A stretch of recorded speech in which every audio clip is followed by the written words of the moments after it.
Hello everyone, insights में आप सभी का बहुत बहुत स्वागत है। और वॉरेन बफेट का एक कोट आपने जरूर सुना होगा कि the best thing that happens to us is when a great company gets into temporary trouble we want to buy them when they are on the operating table. And it make sense, क्योंकि जब भी कोई valuable sector या कोई great stock temporary trouble के through जाता है तो उस टाइम स्टॉक प्राइस में भी गिरावट होता है और वो एक डिस्काउंट पे अवेलेबल होता है। और डिस्काउंट का मतलब ये नहीं है कि उस टाइम किसी ने स्टॉक को खरीदा या उसमें इन्वेस्ट किया तो उसके अगले दिन ही वो बढ़ना शुरू हो जाएगा, ऐसा कभी नहीं होता है। और इसका एक सिंपल लॉजिक ये हो सकता है कि मार्केट को टाइम करना बहुत ही मुश्किल होता है। भले ही कोई सेक्टर या स्टॉक टेम्पररी ट्रबल के थ्रू जा रहा हो जिसकी वजह से वहां पर बहुत ज्यादा प्राइस करेक्शन भी हुआ हो, लेकिन उसके बावजूद भी रिकवरी कब होगा इसका एंटिसिपेशन करना बहुत ही मुश्किल होता है। और इसीलिए इंडिया का one of the top investors Vijay Kedia ji ये बताते हैं कि only two people can buy at the bottom and sell at the top, one is God and other is a liar. और इसी बात को इंस्टीट्यूशंस जो होते हैं वो बहुत अच्छे से समझते हैं, क्योंकि आपने ये बहुत बार देखा होगा कि जब भी किसी सेक्टर में या किसी स्टॉक में टेम्पररी ट्रबल आता है और वो सेक्टर या स्टॉक वैल्यूएबल है तो वहां पर जनरली आप ये देखते हैं कि इंस्टीट्यूशंस उस टाइम पे उसको एक्यूमुलेट करते हैं और एक्यूमुलेट करने के बाद वो रिकवरी के लिए वेट करते हैं। और इस रिकवरी में 6 महीने भी लग सकते हैं, 1 साल भी लग सकता है या उससे ज्यादा का टाइम भी लग सकता है। लेकिन बहुत सारे इंस्टीट्यूशंस का स्ट्रैटेजी ये होता है कि प्राइस गिर रहा है, डिस्काउंट पे है, तो वो उसको एक्यूमुलेट करते हैं और उसके बाद वो पेशेंटली वेट करते हैं। लेकिन वही रिटेल इन्वेस्टर्स इसका एग्जैक्ट ऑपोजिट करते हैं। जब भी प्राइस गिरता है तो वो उसको इग्नोर करते हैं, और जब प्राइस बढ़ जाता है और वो ऑल टाइम हाई पे होता है, बहुत हायर लेवल पे प्राइस पहुंच जाता है, तो उस टाइम रिटेल इन्वेस्टर्स ग्रीड में आके ऐसे स्टॉक्स को खरीदने के लिए जाते हैं। And for the same reason मैं ये हमेशा बताता रहता हूं कि थिंक लाइक एन इंस्टीट्यूशन। तो इसी पर्सपेक्टिव से आज हम केमिकल सेक्टर को स्टडी करने की कोशिश करेंगे और उसके साथ साथ हम कुछ ऐसे एग्जांपल कंपनीज को भी डिस्कस करेंगे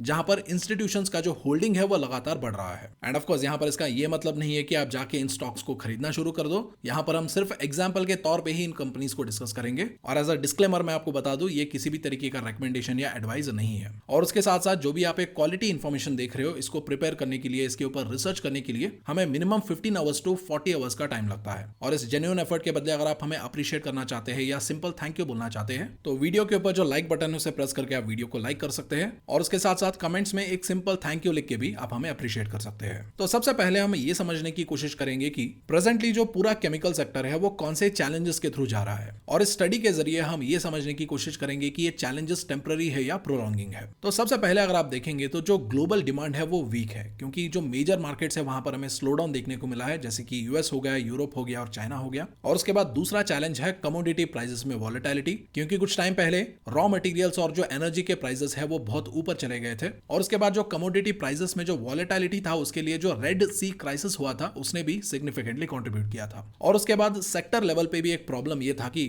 बहुत सारे इंडियन कंपनीज ने अपना जो कैपेसिटी है उसको बहुत ज्यादा एक्सपैंड कर दिया था, यानी वो एक ओवर कैपेसिटी के ऊपर बैठे हुए थे। और एक कैपेसिटी एक्सपेंशन तब हुआ था जब चाइना ने अपने केमिकल कंपनीज के ऊपर रिस्ट्रिक्शंस लगाया था बिकॉज ऑफ एनवायरमेंटल रीजंस, जिसकी वजह से अभी क्या हुआ है, प्रोडक्शन ज्यादा होने की वजह से प्राइस कंपटीशन बहुत ज्यादा इंटेंस हो गया है, क्योंकि अभी क्या हो रहा है, डिमांड के कंपैरिजन में सप्लाई जो है वो एक्सेसिव है। तो ब्रॉडर लेवल पे ये सारे चैलेंजेस अभी केमिकल सेक्टर फेस कर रहा है। लेकिन अगर आप थोड़ा और डीपर जाएंगे तो एक और बहुत बड़ा फैक्टर आपको मिलेगा और वो फैक्टर होगा इंटरेस्ट रेट्स का। क्योंकि अभी आपने देखा होगा, चाहे इंडिया हो, यूएस हो, यूरोप हो, हर जगह इंटरेस्ट रेट जो है वो अपने पीक पे है। और जब इंटरेस्ट रेट पीक पे होते हैं तो क्या होता है, कॉस्ट ऑफ बोरोइंग बढ़ जाता है, यानी कंपनी जो शॉर्ट टर्म लोन्स लेते हैं या लॉन्ग टर्म लोन्स लेते हैं इसके ऊपर उन्हें हायर फाइनेंशियल एक्सपेंसेस बेयर करना पड़ता है, क्योंकि वहां पर उन्हें अभी इंटरेस्ट ज्यादा पे करना पड़ता है, जिसकी वजह से कंपनी के मार्जिन इंपैक्ट हो जाते हैं। और ये इंपैक्ट उन कंपनीज पे ज्यादा होगा जो ऑलरेडी एक बहुत ज्यादा डेट लेके बैठे हैं या जिनका डेट बर्डन ज्यादा है। और उसके साथ साथ जब भी इंटरेस्ट रेट बढ़ता है तो उसके बाद क्या होता है, डिमांड भी कम हो जाता है, क्योंकि जब भी इंटरेस्ट रेट बढ़ता है तो उसके बाद क्या होता है, कंज्यूमर स्पेंडिंग कम हो जाता है और इंडस्ट्रियल इन्वेस्टमेंट्स कम हो जाते हैं। और ये बहुत ही वेल नोन इकोनॉमिक साइकिल है, जब भी इंटरेस्ट रेट बढ़ते हैं तो स्पेंडिंग कम हो जाता है और जब भी इंटरेस्ट रेट कम होता है तो स्पेंडिंग ज्यादा हो जाता है। और जो डिमांड है वो स्पेंडिंग के साथ ही लिंक्ड होता है। जब भी लोग ज्यादा खर्चा करेंगे, ज्यादा खरीदेंगे तो सामानों का जो डिमांड है वो उतना ही बढ़ेगा, और जब भी वो कम खर्चा करेंगे, कम स्पेंडिंग करेंगे तो डिमांड उतना ही कम हो जाता है। और उसके बाद इंटरेस्ट रेट बढ़ने की वजह से एक और इंपैक्ट पड़ता है डी स्टॉकिंग के रूप में। और अभी अगर आप देखेंगे तो केमिकल सेक्टर का ऑलमोस्ट हर एक कंपनी डी स्टॉकिंग के चैलेंज फेस कर रहा है। और ये डी स्टॉकिंग होता क्या है, चलो मैं आपको इसको एक बहुत ही सिंपल एग्जांपल से समझाता हूं। तो अभी मान लीजिए कोई कंपनी है जो अपने प्रोडक्ट्स बनाने के लिए केमिकल्स को एज अ रॉ मटेरियल इस्तेमाल करता है। और जनरली बहुत सारे कंपनीज क्या करते हैं, जो भी रॉ मटेरियल्स खरीदने के लिए पैसे चाहिए होता है उसके लिए वो शॉर्ट टर्म लोन लेते हैं, उससे प्रोडक्ट्स बनाते हैं और उसके बाद जो भी पैसा उनके पास वापस आता है प्रोडक्ट्स बेचने के बाद उसे वो शॉर्ट टर्म लोन्स चुका देते हैं। तो इसी के अकॉर्डिंग अगर आप देखेंगे तो अभी ये जो कंपनी क्या करेगा, ये अराउंड 100 रुपीज का शॉर्ट टर्म लोन लेगा और इसके ऊपर अभी इसको 5% का इंटरेस्ट पे करना करना होगा, और इस 100 रुपए से वो क्या करेगा, 1 साल के लिए जितना भी केमिकल रॉ मटेरियल चाहिए उसको एक साथ खरीदेगा। लेकिन अभी क्या होता है, इंटरेस्ट रेट 5% से बढ़ के 8% हो जाता है। तो इसीलिए अभी यह कंपनी सोचेगा कि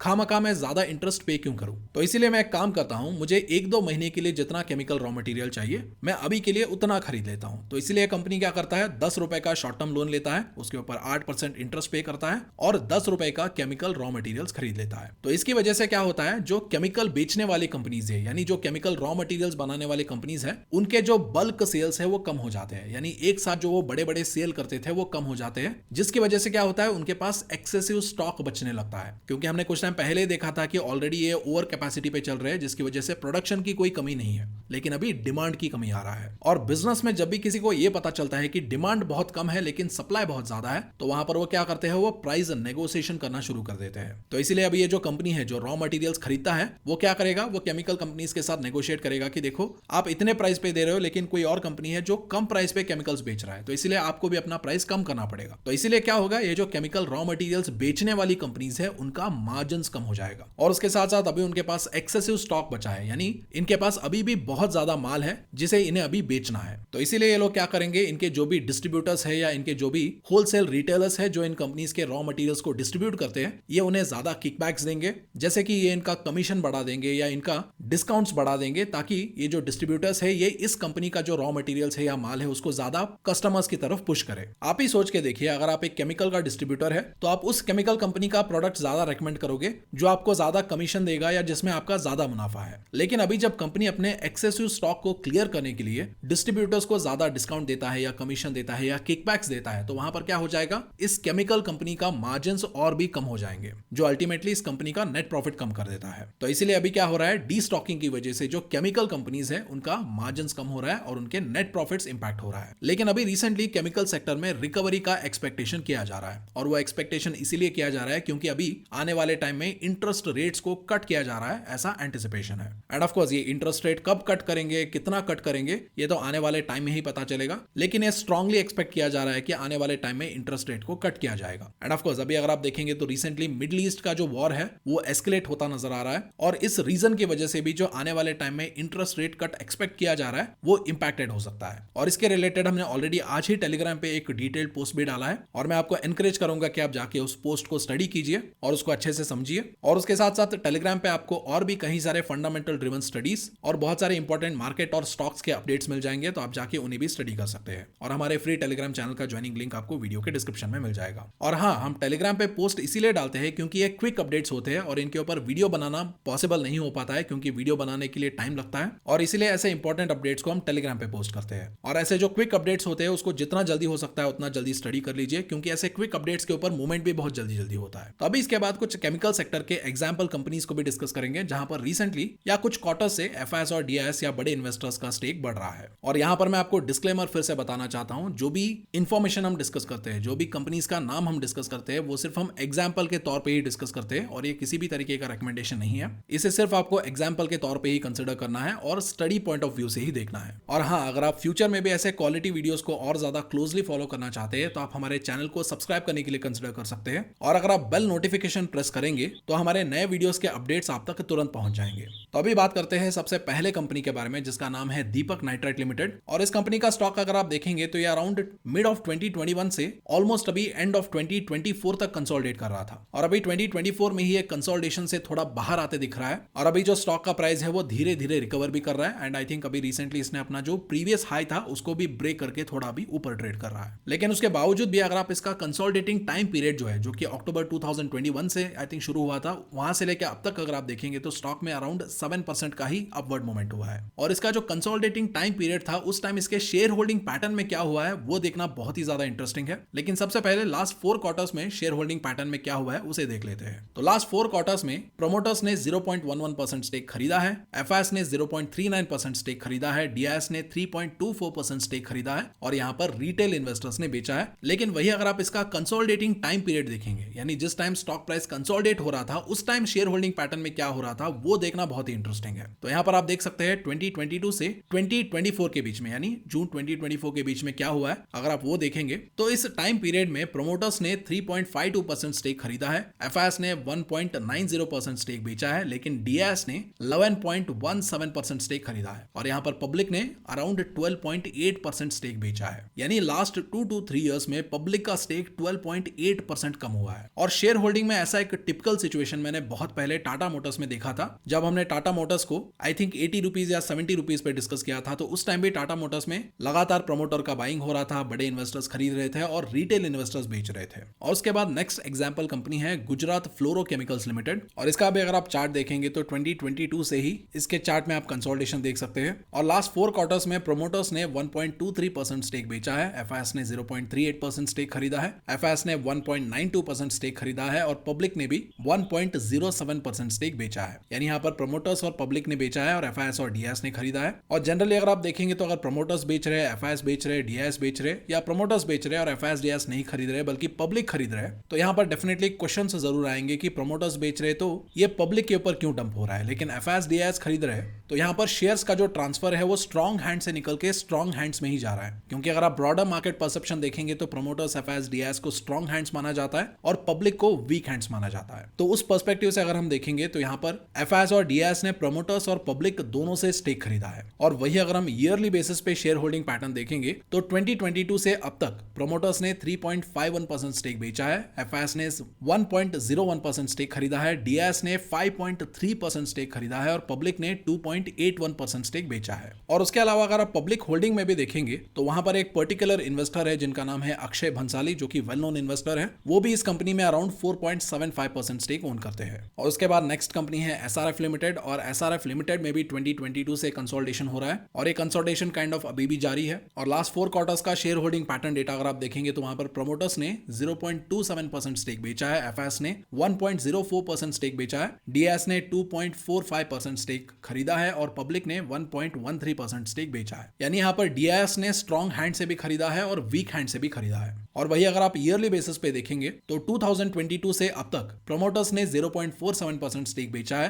एफआईएस ने 0.84% स्टेक बेचा है, डीआईएस ने 7.85% स्टेक खरीदा है और पब्लिक ने यहाँ पर 6.51% स्टेक बेचा है। यानी डीआईएस ने एक बहुत बड़ा स्टेक पब्लिक से खरीदा है। और उसके बाद नेक्स्ट कंपनी है नवीन फ्लोरीन इंटरनेशनल्स लिमिटेड, और यहाँ पर भी अगर आप देखेंगे तो मिड ऑफ 2021 से ही यहाँ पर कंसोलिडेशन होना शुरू हो गया था और अभी रिसेंटली इसमें कुछ बड़े करेक्शंस भी हुए थे और वहां से अभी ऐसा लग रहा है कि ये थोड़ा थोड़ा रिकवर भी कर रहा है। और लास्ट 4 क्वार्टर्स में प्रमोटर्स ने ना बेचा है ना खरीदा है, एफआईएस ने 1.18% स्टेक बेचा है, डीआईएस ने 1.28% स्टेक खरीदा है और पब्लिक ने 0.09% स्टेक बेचा है। यानी लास्ट 4 क्वार्टर्स में आपको काइंड ऑफ ये दिखेगा कि शेयर्स जो है वो एफआईएस से निकल के डीआईएस के पास आए हैं। लेकिन वही अगर आप लास्ट 2 क्वार्टर्स का डेटा कंसिडर करेंगे तो यहाँ पर आपको ये दिखेगा कि एफआईएस ने अराउंड 2.45% स्टेक खरीदा है और डीआईएस ने 1.31% स्टेक बेचा है और पब्लिक ने 1.11% स्टेक बेचा है। लेकिन वही डेटा अगर आप 2022 से देखेंगे तो प्रोमोटर्स ने 0.9% स्टेक बेचा है, एफआईएस ने 5.49% स्टेक बेचा है, डीआईएस ने 9.02% स्टेक खरीदा है और पब्लिक ने